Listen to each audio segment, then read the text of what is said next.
본문은 창세기 2장 19절 한 절만 보겠습니다. 우리 찾으셔서 우리 같이 읽겠습니다. 시작. 여호와 하나님이 흙으로 각종 들짐승과 공중의 각종 새를 지으시고 아담이 무엇이라고 부르나 보시려고 그것들을 그에게로 이끌어 가시니 아담이 각 생물을 부르는 것이 곧 그 이름이 되었더라. 아멘. 베레시트의 마음 창세기 19번째 시간입니다. 말씀의 소제목을 아담 안으로 엘하 아담 이렇게 정했습니다. 야훼 예배를 일단은 제가 좀 좋아합니다. 여러 가지 이유가 있지만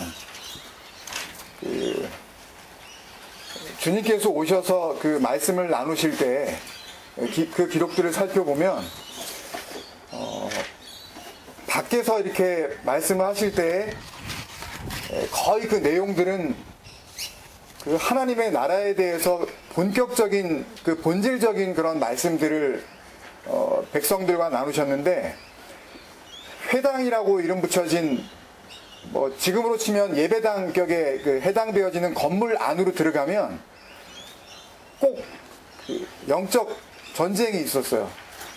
그러니까 건물 주인 행세를 하려고 하는 어떤 그 무리들과 진정한 그 하나님의 집의 주인 되신 그분 간에 다툼이 생길 수밖에 없는 거죠.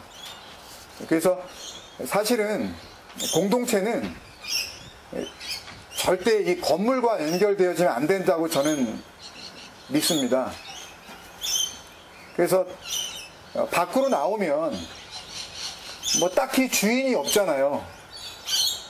물론 지금으로 치면 여기가 나라 땅이고 카운슬 땅이고 그런 셈이지만 우리가 얼마만큼 땅을 차지하고 앉아있든 누가 뭐라 그러지 않잖아요. 그런 의미에서 봤을 때 밖으로 나오는 것은 진정한 에클레시아 된 교회의 그 본질을 찾는 데 있어서 굉장히 중요한 운동이다라고 저는 그렇게 생각을 합니다. 날씨만 좋으면 사실 마음 같아선 그냥 건물 안에 있지 말고 매번 나왔으면 좋겠다는 게 사실은 제 생각이에요.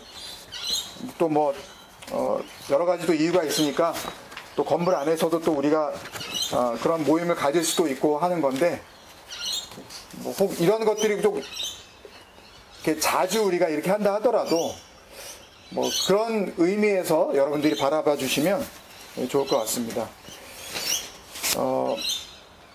그 19절 그 첫 번째 부분, 여호와 하나님이 흙으로 각종 들짐승과 공중의 각종 새를 지으시고, 그때 이 문자적인 내용을 그냥 우리가 생각하는 이 wild animal 혹은 이렇게 flying birds 그냥 이런 식으로 이걸 갖다가 읽게 되면 그럼 웃기잖아요. 지금 내용이요. 창세기 그 1장부터 창조의 그 7날을 통하여 분명히 구원이 뭔지를 설명하셨던 하나님이 2장으로 넘어오면서 또 뭔가 돕는 배필이라는 것은 번역상에 이제 오류가 있으니까 그걸 통해서 구원을 이루시는 하나님의 그 도우심을 이야기하고 있는데, 갑자기 짐승들 이름 짓는 게 나와버리면 좀 웃기잖아요. 이걸 어떻게 이걸 받아들여야 되겠냐고요. 그죠? 그러니까 성경을 문자적으로 골백 번을 읽어도 그냥 단어로만 그걸 갖다 읽으면 아무 소용이 없습니다. 정말. 소용이 없는 정도가 아니라 하나님하고 상관도 없을 뿐만 아니라 우리가 이야기하는 그 하나님의 나라도 못 들어가요.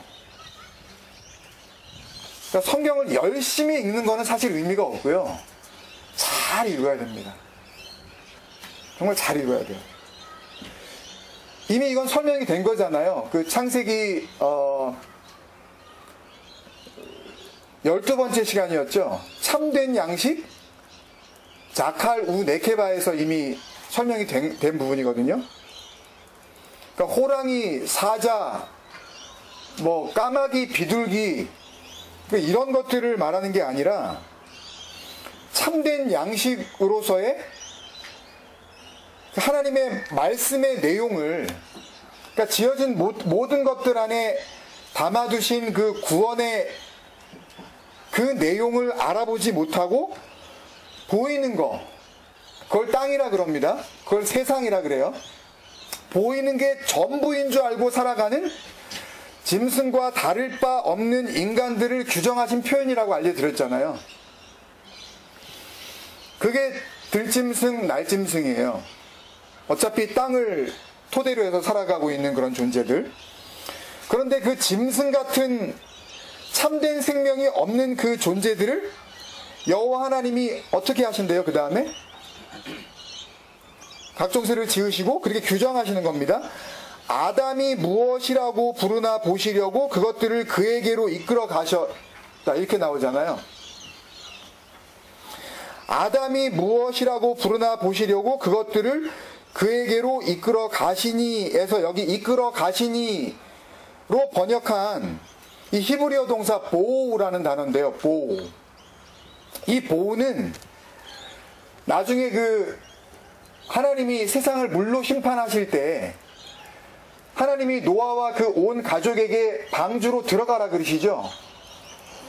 창세기 6장부터 계속 그 내용이 나온단 말이에요. 창세기 7장 1절에도 하나님이 노아에게 이르시되 너와 내 온 가족은 어디로? 방주로 들어가라 그럴 때, 들어가라 그럴 때 그 단어가 보호예요. 들어가라. 시편에 그거 아시죠? 그 찬양에도 감사함으로 그 문에 들어가며, 아시죠? 그 찬양. 그 시편 100편 4절인데 감사함으로 그 문에 들어가며가 보호예요. 찬송함으로 그의 궁정에 들어가서, 이게 보호라고요. 그에게 감사하며 그의 이름을 송축할지어다, 그거예요. 나중에 좀 더 지나면 아브라함 이야기가 나오잖아요. 아기를 못 갖죠. 그래서 창세기 16장쯤에 가면 아직 이름이 바뀌지 않은 그 사레가, 아직 이름이 바뀌지 않은 자기 남편 아브라함에게 내가 아기를 못 가지니까 누구한테 아기를 갖게 하자 그래요. 애굽에서 같이 데리고 온 몸종, 그 여종 하갈에게로 들어가라 그러죠. 그때 그 들어가라가 보호예요. 이거 가르쳐 드리려면 그냥 이거 가지고도 오늘 하루 종일 이야기할 수 있어요. 저녁 때까지. 전부 그 얘기예요. 들어가라. 동침하라는 거예요. 하나가 되라. 그거를 이렇게 번역을 한 거예요. 이끌어 가시니. 이끌어 가시니가 아니라 들어가게 하시는 거예요. 잘 들으세요. 이게 중요하니까 여기서부터요. 그러니까 어디 안으로 들어가라가 이끌어 가시니로 번역이 된 것뿐이에요. 보호예요. 근데 어디로 들어가요? 어디로 데려가셨어요? 그에게로. 그냥 여기서는 번역을 그렇게 했지만 원문 히브리어 성경에는 아담이라고 분명히 나와 있어요. 그 아담. 그게 아담이에요. 아담 안으로. 아까 말씀드린 대로 방주로 들어가라 그랬을 때에 테바는 상자예요. 나중에 출애굽기로 가면 태어난 그 아기를 누구죠? 모세를 갈대 상자에 넣었다 그러죠. 그게 테바예요. 상자. 그 상자에다가 그 방주로 들어가라 그럴 때 테바예요. 그 방주 앞에서 얼쩡거리라는 얘기가 아니라 방주 안으로 들어가라는 거 아니에요. 그죠? 아까 감사함으로 그 문에 들어가며, 그때도 역시 문 안으로 들어가라는 거예요. 문 앞에서 뭐 어떻게 하겠다는 거예요. 궁정으로 들어가라 그러는 거니까 하나님의 그 궁정, 그 하나님의 집 안으로 들어가는 거거든요. 또 역시 사례가 하갈에게로 아브라함한테 들어가라 그럴 때 들어가는 거거든요. 하나가 되는 거예요. 한 몸을 이루는 거라고요. 전부 그거예요. 내 여종에게 들어가라 그럴 때도 시프하티예요. 그 여자 노예에게, 시프하티가 여자 노예거든요. 시프하티에게로 그 안으로 들어가라. 그러니까 아담은 아담 앞에서 얼쩡거리고 있는 것들이 아니라, 우리가 생각하면 그렇잖아요. 지금까지 그렇게 알고 계시죠? 하나님이 아담을 갖다가 어디 에덴 동산 한쪽에다 이렇게 앉혀놓고 짐승들을 갖다 하나씩 이렇게 쌍으로 보내시면서 기린이 지나가니까 목이 기네, 기린. 코끼리가 지나가게 하니까 코가 기네, 코끼리. 그걸 생각하고 있잖아요, 우리는 이 말씀을 보면서. 아니, 무슨 이솝우화 얘기하는 거예요? 도대체 무슨 그런 말도 안 되는 그 이야기들 갖다가 여기다가 넣으셨겠냐고요. 이건 전부 그리스도의 이야기란 말이에요. 설명하고 해석하기가 조금 어려울 뿐이지, 정말 깊이 있게 은혜 가운데 이걸 파고들면요, 답이 보인다니까요. 하나님이 무슨 말씀을 여기서 하시려는 건지. 그 다음에 보세요. 그 짐승들을 아담 앞으로 데려온 게 아니라 그 짐승 같은 존재들, 보이는 것밖에는 그게 먹을 거라고 생각하고 있는 그 이성 없는 짐승들, 진정한 생명 없는 짐승들, 내가 이렇게 열심히 하면 하나님께 구원받을 수 있을 거라고 착각하고 사는 그 율법쟁이들, 교회 열심히 다니면 구원받을 수 있다고 생각하는 그 섬김이, 그 짐승들이에요. 그들이 다. 그 짐승들을 아담 안으로 집어넣으시는 거란 말이에요. 그 장면을 설명하시는 거예요, 이게요. 아담 안으로 들어가면 그 짐승들은 짐승이 아니겠죠. 뭐가 되는 거예요? 아담 안으로 들어가면 아담이 될 거 아니에요. 아담과 한 몸을 이룰 거 아닙니까? 하갈에게로 아브라함이 들어가면 하갈이 되는 거라고요. 그 몸종이 되는 거예요. 율법을 지키는 그 여자 노예. 여기까지는 그나마 괜찮아요, 여러분. 이게 하나님의 은혜로 여러분들이 와 닿으십니까? 여기까지 괜찮은데 그 다음 내용들이 굉장히 어려워요. 아니, 사실은 간단해요. 근데 왜 어렵냐 하면, 번역된 성경과, 세상 모든 성경을 번역이 된 거죠. 번역된 성경과 그 번역된 성경을 하나님의 진리로 알고 가르쳐온 수백 년 동안의 교회 역사 속에서의 받은 그 성경적인 선입견, 그 성경 공부가 우리를 이 모양으로 만들어 버렸어요. 북한에 있는 그들만, 김일성, 김정일, 김정은, 이런 사람들이 자기의 아버지라고 세상에서 가장 좋은 나라 산다고 그렇게 알고 있는 그 사람들 보면서 에이, 세뇌를 당해가지고 쯧쯧쯧 우리가 혀를 차잖아요. 아니에요. 그 정도는 아무것도 아닙니다. 그 진리도 아닌 것에 세뇌를 당해서 머리에 온통 이솝우화 같은 그 하나님의 가짜 이야기가 진리를 대신하고 있는 온 세상에 하나님을 믿고 있는 교회가 더 찌찌찌시해요. 더 불쌍하고 더 한심한 거예요. 그걸 창세기라고 읽고 앉아있고 그걸 하나님의 이야기라고 알고 있는 이 교회와 이 성도들이 더 불쌍한 거라고요. 그래서 어려워요, 설명드리기가. 그래서 그것들을 다 우리가 깨부수려면 우리가 가지고 있는 그 율법이라는 견고한 진, 여러분들이 이런 이야기를 했을 때 참 받아들이기가 어렵고, 와,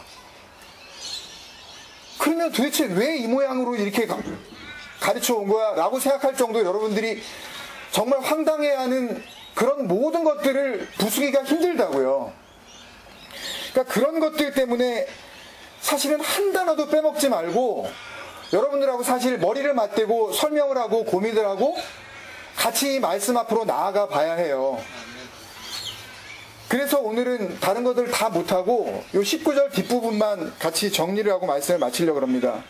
그러니까 한 번 더 요 윗부분을 설명을 드리면, 자기에게는 진정한 생명이 없다는 것도 모르고 땅만을 바라보면서 살아가고 있는 들짐승 같은 그 인간들이 아담, 지난주에 했잖아요, 우리가. 그 남자, 그 여자로 상징되어지는 그 비밀이 크도다. 나는 그리스도와 교회에 대해서 말하노라. 에베소서 5장 31절, 32절, 33절 했잖아요, 우리가. 그러면 이 아담은 그리스도를 그려내고 있는 거 아니에요. 그러면 그 아담 안으로 집어넣어 버렸다는 이야기는 어디 안으로? 그리스도 안으로 그 들짐승들을 집어넣어 버리겠다고 약속하시는 거예요. 이렇게 그리스도 안으로 들어가게 되면, 그리스도는 우리가 십계명을 통해 알았지만 뭐예요? 디브레 하베리트, 하나님의 약속이라 그랬잖아요. 그리스도가 약속이라고요. 그게 하나님의 열심이었다 그랬잖아요. 그게 하나님의 섬김이라 그랬잖아요. 그러니까 주님께서 오셨을 때 내가 이 세상에 섬김을 받들어 왔다고 생각하지 마라. 나는 섬기러 왔다. 그러니까 자기 자신을 들여 그 백성들을 섬겨주시는 거라고요. 그 섬김, 그 진리. 그러면 그렇게 그 아담 안으로 들짐승들이 들어가 버리게 되면 그러면 그 들짐승들에게 이름이 생길 거 아니에요. 그 이름이 바로 그 아담 자신의 이름 아니겠냐 말입니다. 아담이 뭔가 이름이 있다면 그 아담 안으로 들어가 버린 그 들짐승들은 이제부터 들짐승이라고 불리우지 않고 아담의 이름으로 불려질 거 아니에요. 그 이야기예요. 아담이 되는 거예요. 아담의 이름을 물려받는 겁니다. 이름이 없던 짐승들이 짐승이라고 불려지던 그 존재들이 그 아담 안에서 이제는 그 아담의 이름으로 불려지는 거예요.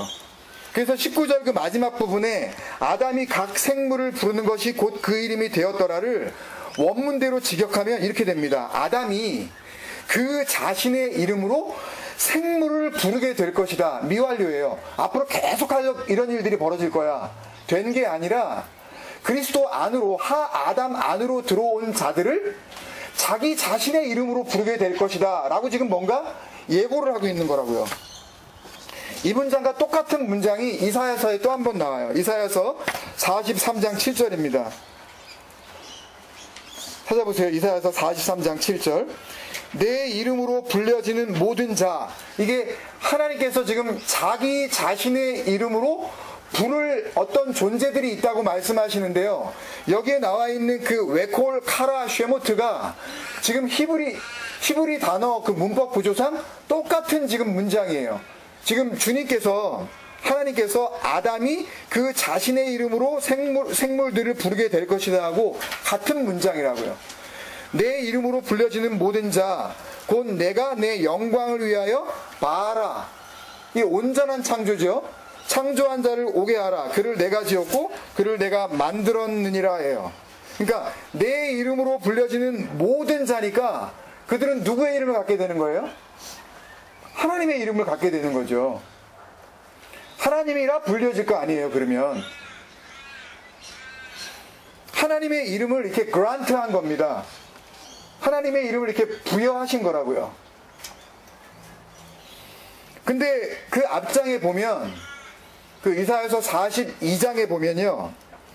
그 8절에 뭐라고 나오냐 하면 그 이름이 뭔지 설명하시는데 이렇게 되어 있어요. 나는 여호와니 이는 내 이름이라 그렇게 해놓으시고 나는 내 영광을 다른 자에게 주지 않는다 그러셔요. 그러니까 하나님의 그 이름은 곧 하나님의 영광이래요 지금. 그러니까 아담은 우리가 그리스도라는 것을 바울로부터 배웠으니까 그리스도의 이름으로 그 들짐승들이 불려진다는 것은 그리스도는 곧 하나님을 의미하는 것 아닙니까? 하나님의 영광을 가지고 오는 거기 때문에 그 들짐승들이 뭘 받는 거예요?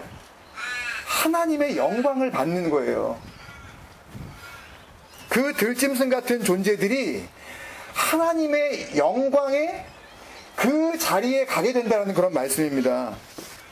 그 문장들의 시제가 전부 미완료라 그랬어요.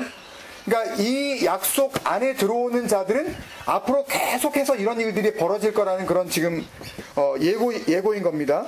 이걸 예수님께서 오셔서 한번 깔끔하게 정리를 해주신 문장이 있어요. 요한복음 17장 22절이에요.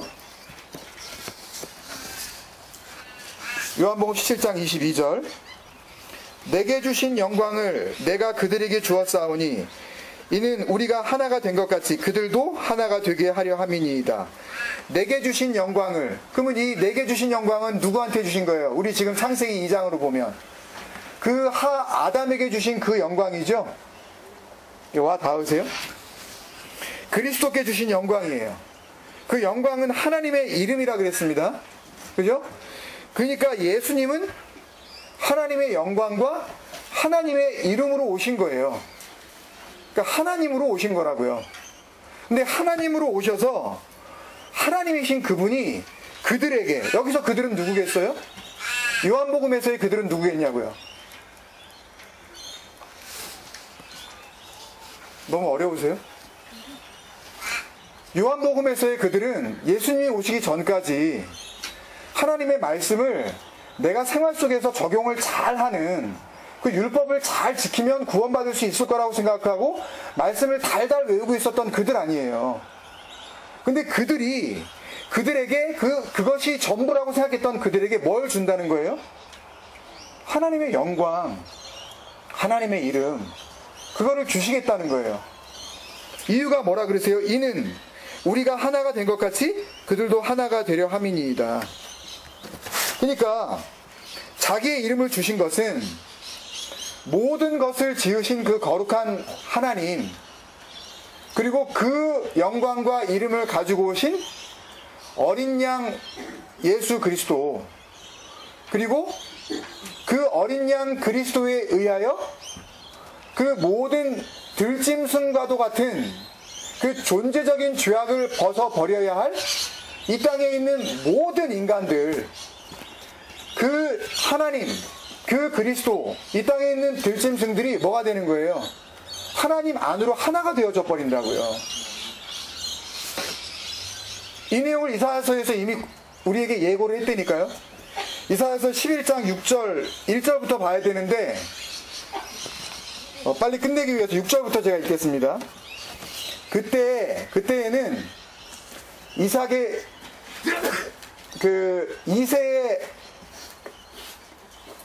이세에게서 한 싹이 태어나는, 그러니까 다윗으로부터 나타나게 되어지는 한 어떤 존재에 대한 예고가 이제 있지 않습니까? 1절부터 쭉 그 이야기가 나오고 6절에 그때라는 이 그때에는 그 그리스도로 이 땅에 오시는 이가 우리에게 완성으로 보여졌을 때, 그때에 이리가 어린 양과 함께 살며, 무슨 말씀인지 아시겠어요? 이리는 누구고 어린 양은 누군지 금방 드러나지 않습니까?